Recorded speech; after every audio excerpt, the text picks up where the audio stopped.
Syederalun, para murid dan guru SMP Negeri 2 Lhokseumawe pada Selasa 19 April 2022 sore membagikan nasi kepada masyarakat.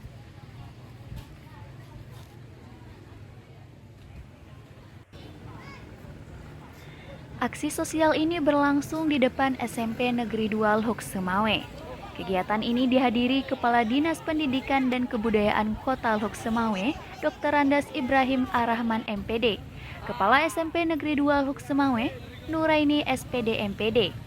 Jumlah nasi yang dibagikan kepada masyarakat sebanyak 1.000 kotak yang berasal dari sumbangan para dewan guru dan pegawai sekolah. Proses pembagian melibatkan para murid dan guru. Dari Lhokseumawe, Saiful Bahri, Serambi On TV.